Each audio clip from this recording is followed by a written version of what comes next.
happy that people on this bench are talking good things about Moi, because on Twitter there's a lot of war. When I sent my condolences through Twitter and I said I celebrate Moi, people reacted very badly.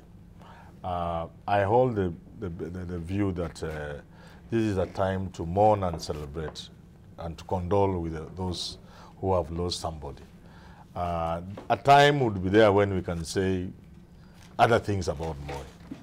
A time when you can undertake a very critical evaluation as we look at our history. And history is always better than us as we judge somebody. Sometimes you are judging somebody from the pain you went through.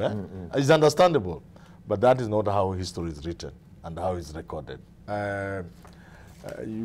Morgan says Moi was smart. I remember one time when people were saying Moi was old. Auntie Mama said, this is a boy. Look at him going onto a plane. The stairs in running up, and you're saying Moi is old. This is a boy. And there's something else, Kenya. It's good to know about each other in this country.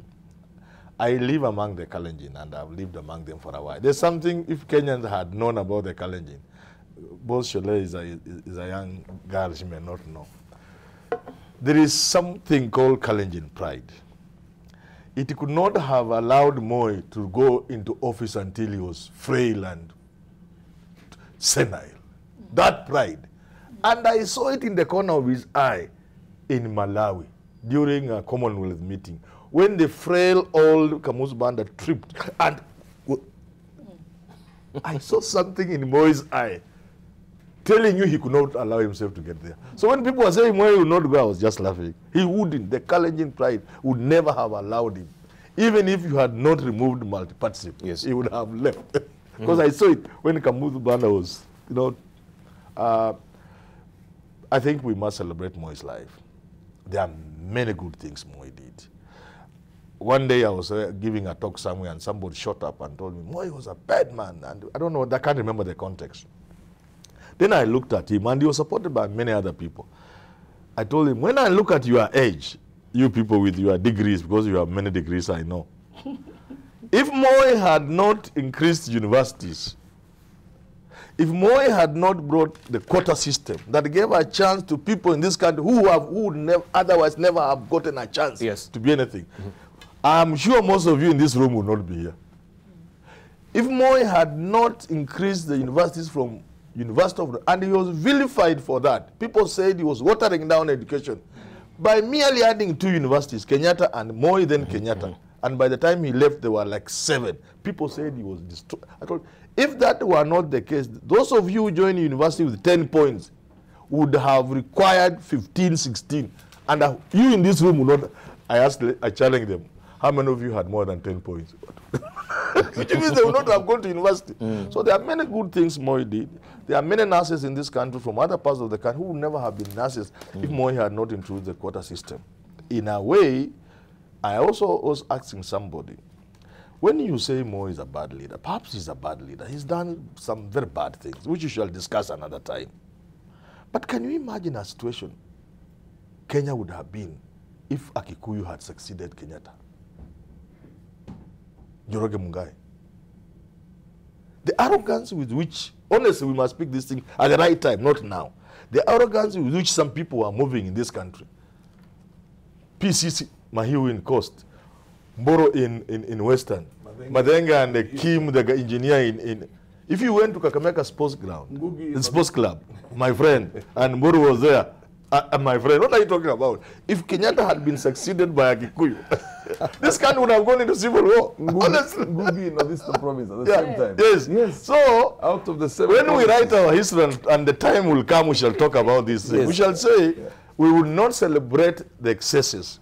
We shall condemn all the bad things. Nyayo Tochake. We shall condemn all the killings from Kenyatta's time to Moi's time. We shall condemn them without any reservation. We shall not be apologetic.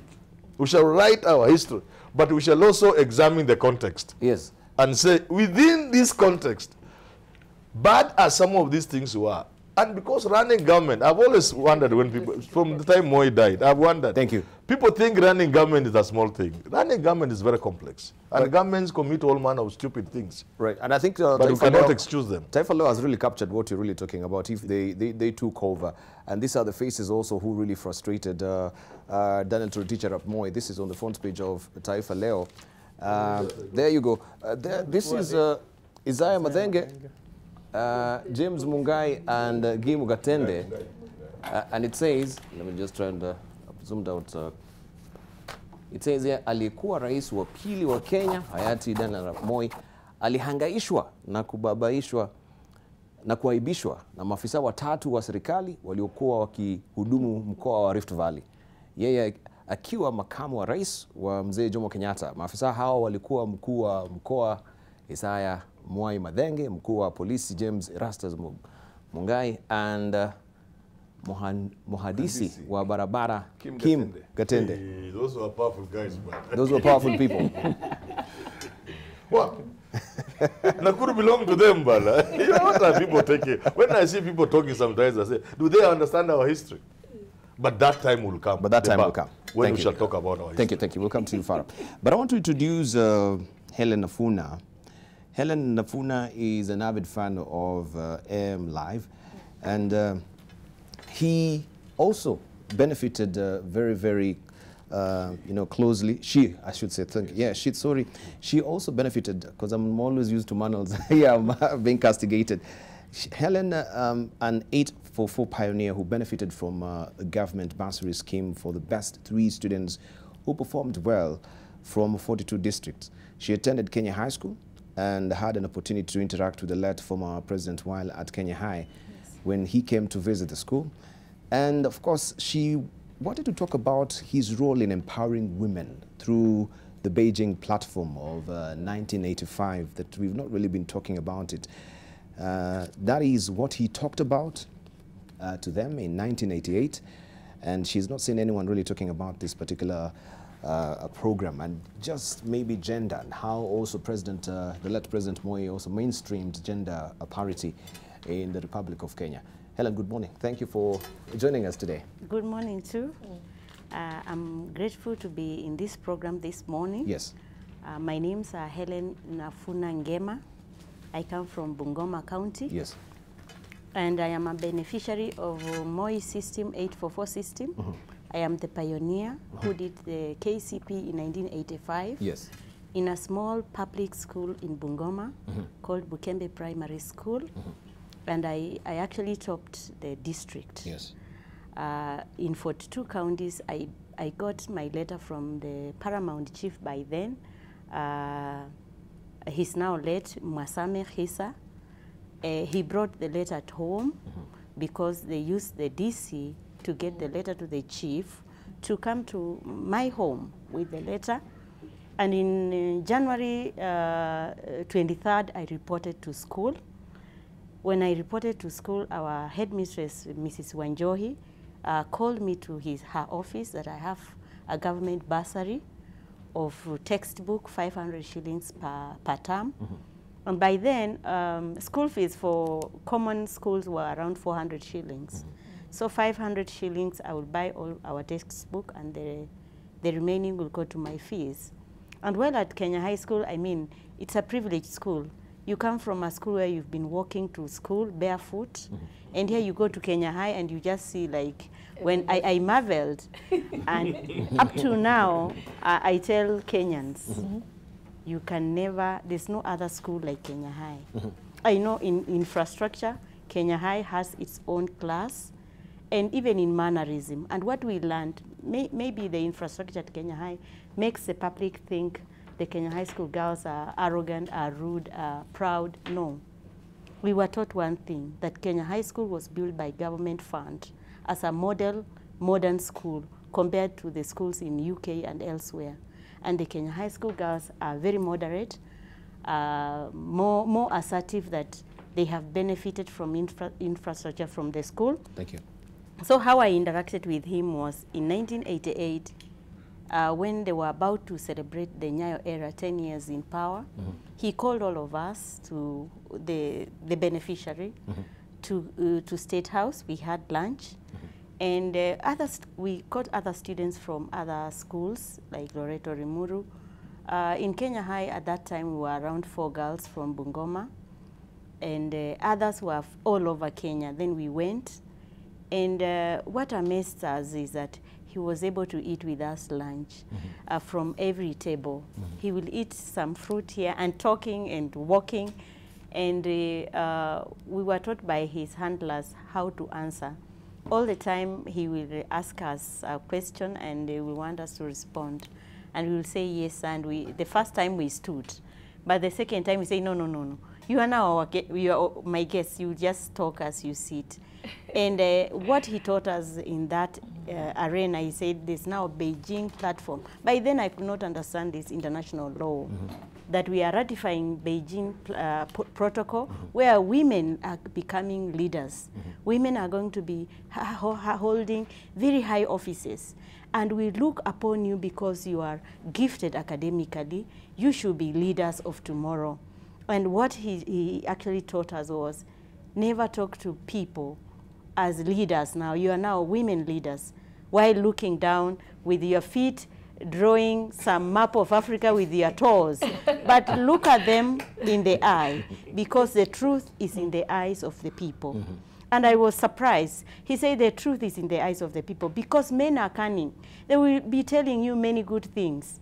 But if you don't look at their eyes, you will not know the truth. They will also write to you good letters, but they are sleeping. And they, and then they said one thing, like they will say, he cannot sleep without thinking about you. You are like sugar in tea. Then he said, no, no, no, no. That man is sleeping. He's writing 100 letters. You know, during those times we used to write letters, yes. not SMS. Mails, yes. No, and now, like now, the people who are dating as a woman, online dating, people put their photoshops. And young girls are falling to thugs, to bad people, yes, because they are not able to see the truth in the eyes of the people. And why he said like that, when you look at someone in the eye, I've learned in a few management positions I've held, they tell you the truth. Then what I learned about Moi, if it were not for Moi, I think there were better people in Bungoma, even to shortchange me to get my appointment letter to join Kenya High, because they had means. Yes. And he ensured that any rose flower that was blossoming, blossomed. Because I could imagine 1992, when Moi started a secondary school in our place, sent our minister, former minister, Elijah Mwangale. He came 1990 to do a fundraising to put electricity in Ukembe Secondary School. And do you know, amid this, everybody asked, where is Helen Wanyama?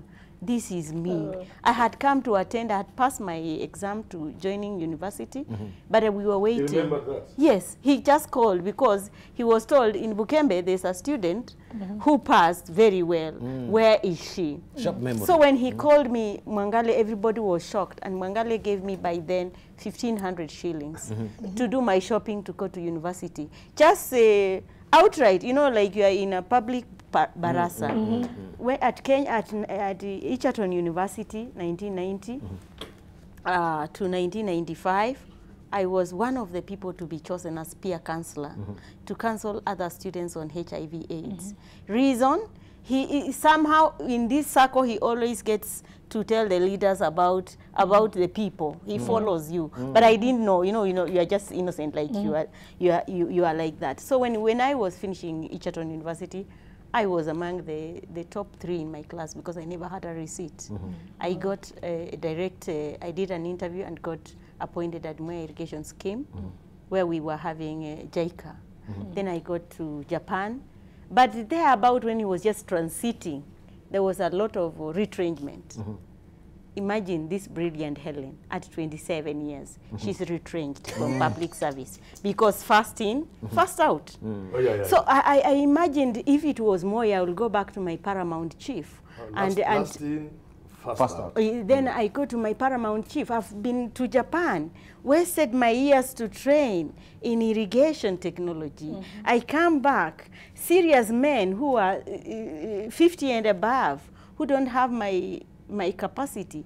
You know, that killing the dream of a community. My Bukembe community sees me as a woman who topped people in township, like Bungoma Township, Lugulu boarding, and somehow God has gifted me. So I saw Moi as a man who cannot kill dreams. I saw Moi is a man who looked at people who are gifted to lift them up. So when, now let me talk about Beijing platform. When I continued growing in my capacity as a woman, I started understanding what the implication of Beijing platform. So when the new constitution came 2013, I found, Helen, you are now 40 years. This is your time to lead, because I am assertive. I'm gifted. Many women have not been scoring A's. I have. So I say now, because there are nobody wanting to groom me. President retired. Helen is a leader like any other leader. So I went to vie for a women representative, but it was shock of my life. Because I found men coming in to get women who have nothing to show, to take positions. And you have nothing you can do. I vied with Muungano Party for Kibutha Kibwana, because I'm a person who actually advocate for environment. And I lost. And I've been on the street, yes, walking and doing a few things as a mother. But I feel like Moi, at that time, the women who should, now this is a BBI of Moi, not BBI of now. The BBI is women gender parity is still in the public service. Not that women are lacking, but there are women who look at the leaders in the eyes and say, really? So those leaders don't want those really women. They want to get women. Now this affirmative action of nominating MCA, of course, we find like in Bungoma County should be 45 because we have 30 slots. So if the 30% women, my position is give women who have political aspiration.